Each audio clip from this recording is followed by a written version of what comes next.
Welcome back students. आज हमारे chapter 6 का रिवीजन होगा।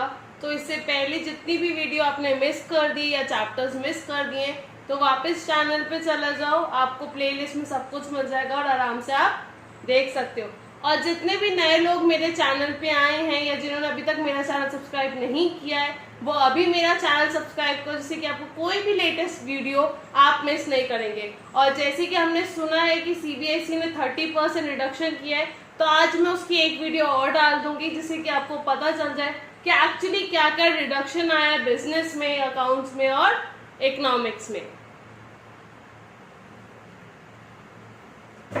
चलो आज की वीडियो स्टार्ट करते हैं। स्टाफिंग का मतलब मैंने आपको बताया था finding right person for the right job, यानी कि एक जॉब के लिए हमें सही इंसान ढूंढना स्टाफिंग होता है। इंपॉर्टेंस क्या क्या थी? पहला था कि ऑब्टेन करता है ये क्या, कॉम्पिटेंट पर्सनल, यानी कि जो इंसान हमारी जॉब के लिए एलिजिबल है ऐसे हम चूज कर पाते हैं इजीली।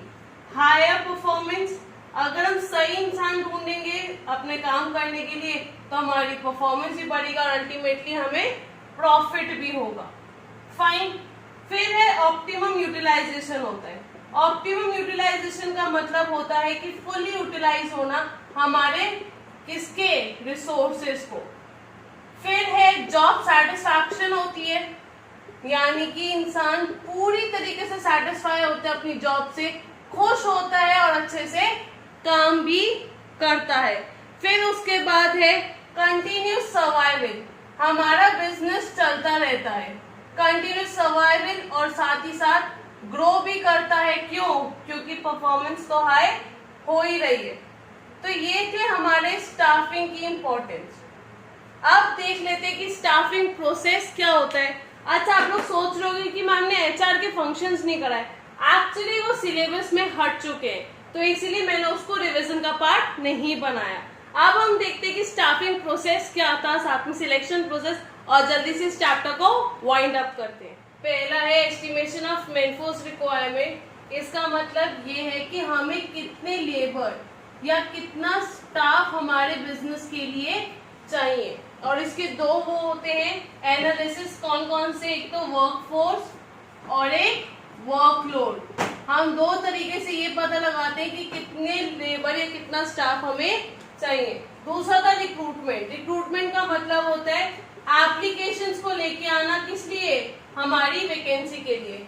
सिलेक्शन मतलब होता है चूज करना हमारे लिए बेस्ट सिलेक्टेड कैंडिडेट। फिर आते हैं प्लेसमेंट पे, यानी कि उसको उसकी जॉब पे एक्चुअली प्लेस करना कि हाँ भाई आपकी ये पोजीशन है, ये अथॉरिटी है। ओरिएंटेशन का मतलब होता है उसको कंपनी की पॉलिसी से एक्चुअली इंट्रोड्यूस करवाना, पॉलिसीज, मेंबर्स, आपके कलीग, सब से आप उनको इंट्रोड्यूस कराते हो। फिर है परफॉर्मेंस अप्रेजल। इसका मतलब होता है एक स्टैंडर्ड सेट होता है और उस स्टैंडर्ड के बेसिस पे आप कंपेयर करते हो अपने एम्प्लॉय की परफॉर्मेंस की, क्या उसने स्टैंडर्ड को क्रॉस किया या फिर वो बीच में अटक गया है। फिर आते हैं ट्रेनिंग एंड डेवलपमेंट। ट्रेनिंग का मतलब क्या था? उसका मतलब ये होता है हमारी स्किल्स इंक्रीज करना। पर्सनालिटी मतलब हमारी ओवरऑल पर्सनालिटी डेवलप होती है, हम डेवलप होते हैं।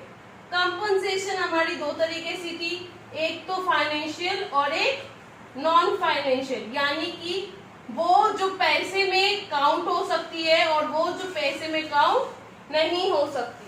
फिर आते कैरियर प्लानिंग पे, हम ये देखते हैं कि हमारे बिजनेस में हम कितना अच्छा काम करें, जैसे कि हमारी अथॉरिटी इंक्रीज हो, कितना अच्छा काम करें कि हमारी अथॉरिटी कम हो जाए, या ऐसे क्या कर रहे हैं, या फिर हमारे को एक डिपार्टमेंट से दूसरे डिपार्टमेंट में शिफ्ट किया जा रहा है। यानी कि प्रमोशन, ट्रांसफर और डिमोशन, ये तीन तरीके की करियर प्लानिंग की जाती है। रिक्रूटमेंट, हमें पता है इंटरनल क्या होता है, विद इन दी ऑर्गेनाइजेशन, और एक्सटर्नल क्या होता है, आउटसाइड दी ऑर्गेनाइजेशन। यानी कि यहाँ पे हम फ्रेश ब्लड को इंट्रोड्यूस नहीं कराते हैं और यहाँ पे हम कराते हैं। फिर 3 इसकी स्टेजेस थी, प्रमोशन, ट्रांसफर, डिमोशन। प्रमोशन का मतलब है अपवर्ड शिफ्ट होना, ट्रांसफर का मतलब है हॉरिजॉन्टल शिफ्ट होना, और डिमोशन का मतलब है डाउनवर्ड शिफ्ट होना एम्प्लॉइज का। फिर आते एक्सटर्नल रिक्रूटमेंट के टाइप्स पे। कैंपस रिक्रूटमेंट, इसका मतलब ये होता है कि बड़ी कंपनीज कैंपस के साथ टाई अप कर लेती है और फिर वो रिक्रूट करती है। फिर है मैनेजमेंट कंसल्टेंट्स एंड एजेंसीज, ये लोग फीस चार्ज करते हैं हमें कैंडिडेट्स प्रोवाइड करने के लिए। देन एडवर्टीजमेंट, ये लार्ज स्केल पे कवर कर पाता है लोगों को, साथ में इररिलेवेंट रिस्पॉन्स भी लेके आता है। डायरेक्ट रिक्रूटमेंट लेस कॉस्टली होता है और साथ में हम नोटिस बोर्ड लगा देते हैं कि हाँ हमें लोग चाहिए और आप आ जाओ जब परमानेंट वर्कर्स एब्सेंट हो।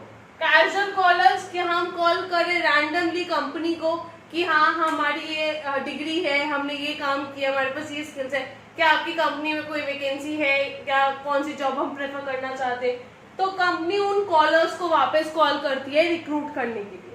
फिर है लेबर कॉन्ट्रैक्टर्स, यानी कि ये हमें अपनी लेबर प्रोवाइड करता है, लेकिन डिसएडवांटेज क्या है कि जब कॉन्ट्रैक्टर्स आएगा साथ में अपनी लेबर भी लेके जाएगा। फिर आते हैं एडवर्टाइजिंग ऑन टीवी, हमें पता है टीवी में काफी सारे एड्स आते हैं, वैसी कंपनी अपना एड देना शुरू कर देती है। रिकमेंडेशन ऑफ एम्प्लॉयज, यानी कि जो एग्जिस्टिंग एम्प्लॉयज यानी कि जो ऑलरेडी काम कर रहे हैं उनकी रिकमेंडेशन पे हम लोगों को हायर करें। फिर वेब पब्लिशिंग, सारा रिलेटेड होता है हमारा जॉब पोर्टल से, यानी कि जितनी भी जॉब पोर्टल्स है ऑनलाइन, naukri.com, जस्ट है, उस पे हम अपना रिज्यूमे बनाते हैं, कंपनी उन रिज्यूमे के बेसिस पे हमें रिक्रूट करती है। तो ये थे वेरियस टाइप्स ऑफ रिक्रूटमेंट। अब इंटरनल रिक्रूटमेंट के एडवांटेजेस क्या होते हैं? पहला ये कि मोटिवेशन क्रिएट करता है, परफॉर्मेंस इंक्रीज होते हैं, लोगों को सोचते हैं कि हाँ हम ज्यादा अच्छे से काम कर पाए। टूल ऑफ ट्रेनिंग होता है कि जब आप एक चीज जानते हो दूसरी चीज को सीखने का मौका मिलता है, आपकी स्किल्स इंक्रीज होती है, आपकी परफॉर्मेंस इंक्रीज होती है और कहीं ना कहीं हमें वर्कफोर्स को शिफ्ट करने का बेनिफिट मिलता है। डिसएडवांटेज क्या है कि न्यू एंटरप्राइजेस के लिए ये बिल्कुल भी फायदेमंद नहीं है। फिर उसके बाद ये फ्लैश फ्लड इंट्रोड्यूस नहीं कराता है। फिर उसके बाद यहाँ पे कंपटीशन बहुत कम होता है इसकी वजह से। क्यों? क्योंकि हम कंपैरिजन नहीं कर पाते, क्योंकि हमें पता होता है कि ना अभी नहीं होगा तो कम से कम सीनियरिटी की बेसिस पे हमारा प्रमोशन हो जाएगा।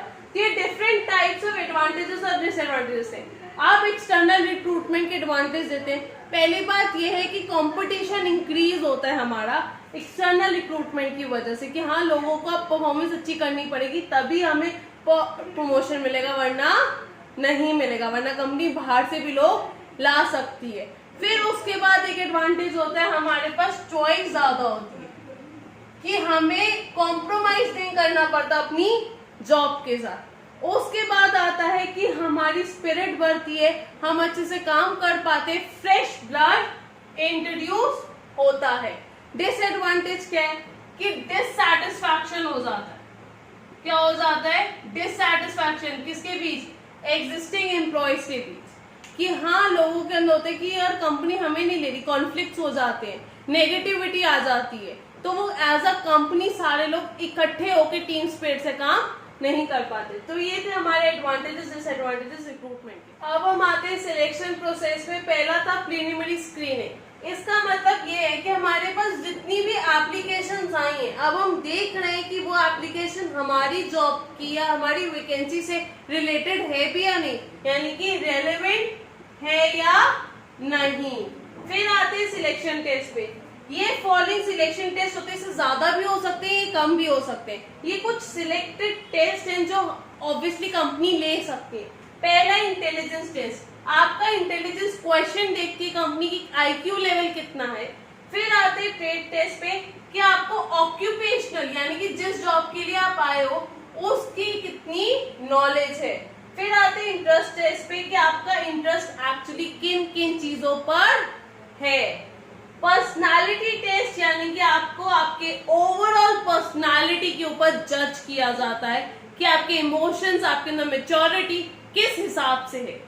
लास्ट है एप्टीट्यूड टेस्ट, यानी कि ये देखना कि आप कितने ज्यादा उत्सुक हो और एक्चुअली या फिर नई स्किल्स सीखना चाहते हो। फिर आते हैं रेफरेंस एंड बैकग्राउंड चेक्स, यानी कि जो जो डॉक्यूमेंट्स या जो चीजें इंफॉर्मेशन आपने कंपनी को प्रोवाइड की है वो बैकग्राउंड रेफरेंस चेक करता है कि एक्चुअली जो आपने लिखा है वो सही है या नहीं। अगर आपने पुराना कहीं जॉब किया है तो वो देखता है उस एम्प्लॉय से पूछे कि एक्चुअली किस रीजन से आपको निकाला गया था या आपने जॉब छोड़ी थी। फिर आते सिलेक्शन डिसीजन पे, जब ये सारी चीजें वो पार कर लेता है उसके बाद हम फाइनली उस बंदे को सिलेक्ट कर लेते हैं, उस कैंडिडेट को सिलेक्ट कर लेते हैं। आफ्टर दैट उसका मेडिकल एग्जामिनेशन होता है कि कोई बीमारी है, सच कम्युनिकेबल डिसीजेस तो नहीं है या फिर कोई इनकम्युनिकेबल डिसीज हो उसको। उसके बाद हम जॉब ऑफर कर देते हैं कि फाइनली हाँ आप हमारे लिए काम के लिए सिलेक्ट हो गए हो, ये आपकी जॉब है। कॉन्ट्रैक्ट ऑफ एम्प्लॉयमेंट हम साइन करा लेते हैं कि आपको 1 साल तक इसी कंपनी में काम करना पड़ेगा। वो डिफरेंट तरीके के होते हैं, हर कंपनी का अपना अपना होता है। तो ये था हमारा selection process. Training and development, पहले हम देखते हैं कि एम्प्लॉयज को क्या बेनिफिट होता है उसकी वजह से, और फिर देखते हैं कि ऑर्गेनाइजेशन को क्या बेनिफिट होता है ट्रेनिंग प्रोवाइड करने को एम्प्लॉयज को। पहला है बेटर करियर। ऑब्वियस सी बात है, जब आपको किसी चीज की ट्रेनिंग दी जाएगी आप उस चीज में एक्सपर्ट बनते जाओगे तो अल्टीमेटली आपका करियर भी बेटर होता जाएगा।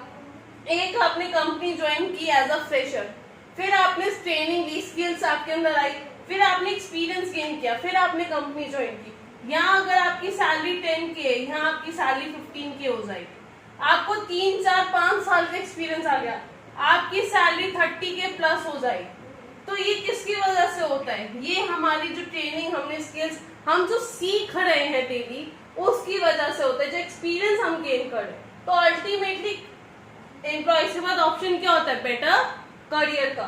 फिर आते हैं मोर अर्निंग, जो ज्यादा एफिशिएंट होता है वो ज्यादा पैसे कमाता है। क्यों? क्योंकि वो ज्यादा अच्छे से काम कर पाता है और फाइनली वो ज्यादा प्रोडक्शन कर पाता है। फिर आते हैं increase moral of employees. Obviously बात है, आप ट्रेनिंग करोगे, आप उनके अंदर कॉन्फिडेंस आएगा, उनका ऑटोमेटिकली मोरल इंक्रीज होगा, सेल्फ कॉन्फिडेंस इंक्रीज होगा, वो अच्छे से काम करेंगे। Then essential for new employees, जो अभी आए यानी कि जो आपके फ्रेशर्स हैं कंपनी के लिए, उनके लिए बहुत जरूरी है, क्योंकि उनको पता ही नहीं, उनको बहुत टाइम लग जाएगा जस्ट करने के लिए आपके बिजनेस के साथ, लोगों के साथ। तो ट्रेनिंग एक्चुअली उनको हेल्प करता है to adjust with the environment. फिर आते हैं ऑर्गेनाइजेशन को क्या क्या बेनिफिट होंगे। पहला है सिस्टमैटिक लर्निंग, आप एक ही तरीके से सीखोगे, आपको पता होगा कि ये बेसिक लेवल है, फिर ये फर्स्ट लेवल, फिर सेकंड लेवल, फिर थर्ड लेवल, ऐसे करके आप सीखोगे। फिर हायर प्रॉफिट्स, जब ज्यादा कमाओगे, ज्यादा एफिशिएंट होगे, तभी तो हायर प्रॉफिट्स होंगे, इसीलिए तो आप ज्यादा कमाओगे, आपको सैलरी ज्यादा दी जाएगी जब प्रॉफिट ज्यादा होंगे।